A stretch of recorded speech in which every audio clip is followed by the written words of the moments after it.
India's substantial tribal population, numbering over 100 million, underscores the pivotal role that the development of tribal economies plays in shaping the country's comprehensive development agenda. The India at 100 series is committed to addressing the challenges faced by the tribal economy and exploring strategies for achieving ecological intensification within this community. Presented by the DCM Shriram Foundation with knowledge partner the Indian School of Development Management, the show will underscore the vital role that the tribal population can play in the nation's development given the provision of appropriate resources and incentives to foster progress. Communities face economic challenges due to inadequate investment in farming infrastructure, a lack of modern agricultural practices, limited market access, and organizational shortcomings. These issues are compounded by their isolated locations, difficult terrain, complex land ownership, and limited exposure to mainstream knowledge. Addressing these challenges required the development of a well-structured plan to empower these communities. It involves educating them about resource management and agriculture, strengthening their institutions and introducing innovations like solar irrigation systems to enhance crop yields, protect against dry spells, and ensure year-round farming. Let's understand from the experts on why there is an urgent need to actively tackle this issue. Hi and welcome back to India at 100. My name is Gaurav Shah and I'm a co-founder at the Indian School of Development Management. Today on this episode, we'll talk about bioregionalism, or building local geography-based community resilience as a tool of dealing with climate change. And to discuss this with us, we have Sameer Shisodia, CEO of Rainmatter Foundation. Rainmatter Foundation supports individuals and organizations working on climate change with a focus on afforestation, ecology, and livelihoods. Welcome, Sameer. What do you mean by bioregionalism and why is it important in the context of climate change? Bioregionalism is a term we stumbled upon as we were on this journey of understanding climate. We realized that like the whole planet, all societies, all biology on it has evolved in the context of a certain geography, the weather systems there, and so on and so forth. And you are well adapted to it. Your food came from there, your construction came from there. All your needs were met within where you lived. And you understood that really well and you started using it for whatever purposes you needed. Over time, we actually went further and further away from it.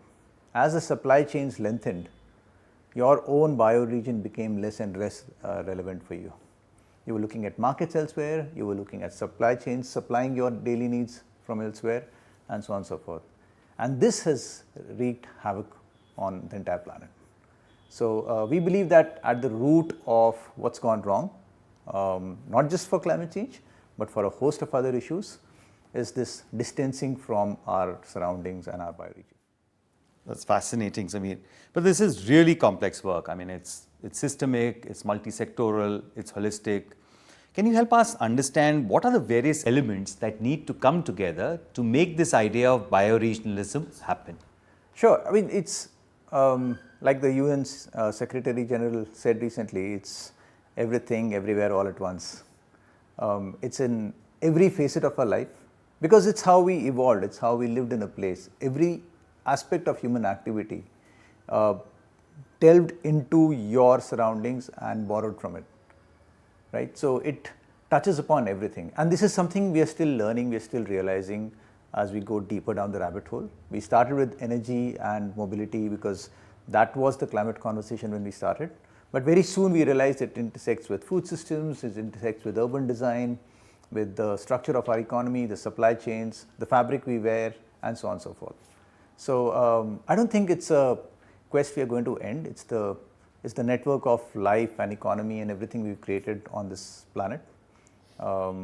We have to look at it. How do you build a broader societal buy-in for an idea which goes beyond the self for an idea like bioregionalism? I think there is a time scale and a geography scale to self, right?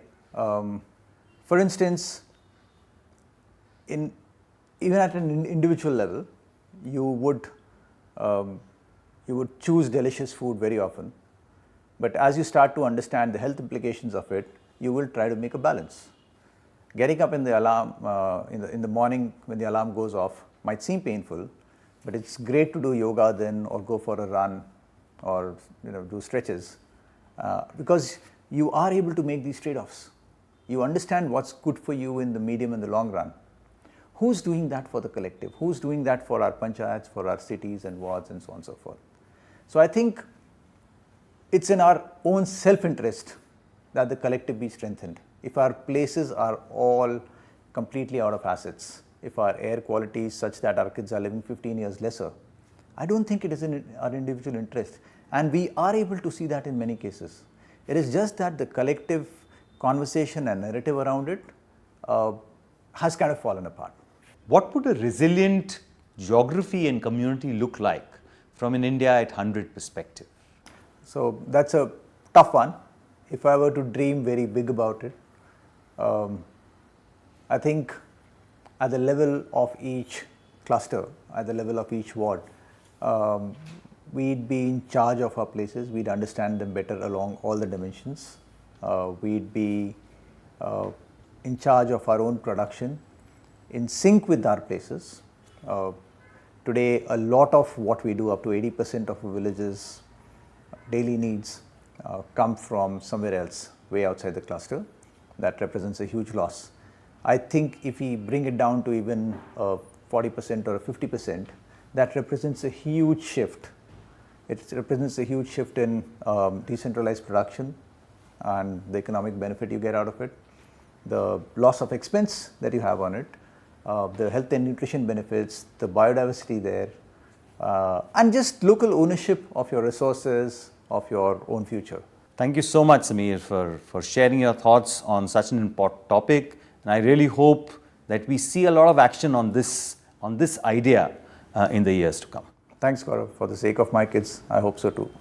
Let's spend some time in understanding how some of these ideas are actually being actioned on the ground.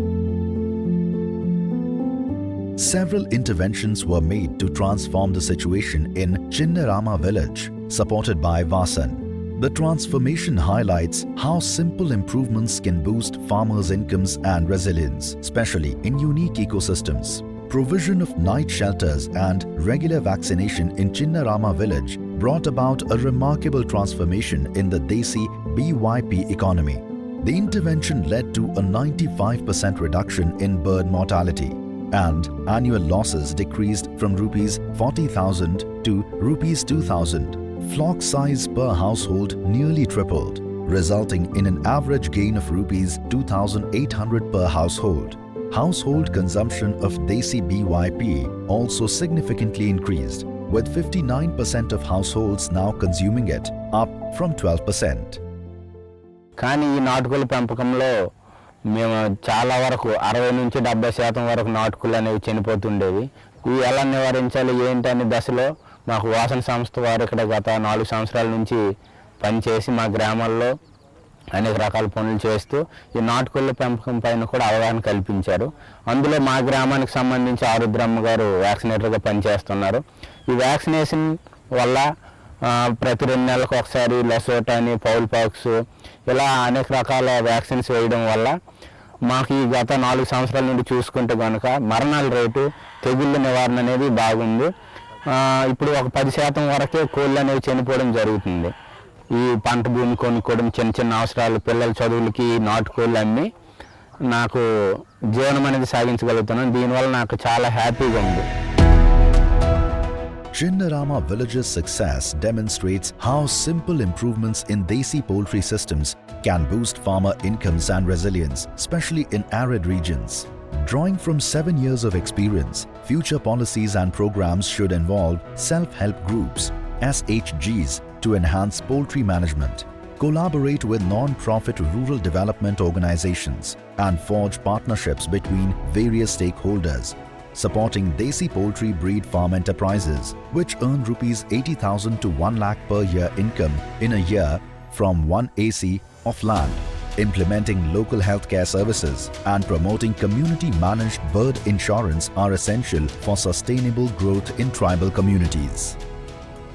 In this episode, we've talked about profoundly philosophical yet practical issues. Going back to our roots, building self-sufficient and self-reliant communities by taking charge and ownership of their bioregion. This will require a fundamental shift in mindset, in the way of living, and the ability to visualize humanity through an interdependent systems lens rather than in silos. We have just one planet, and we need to make it work for all of us.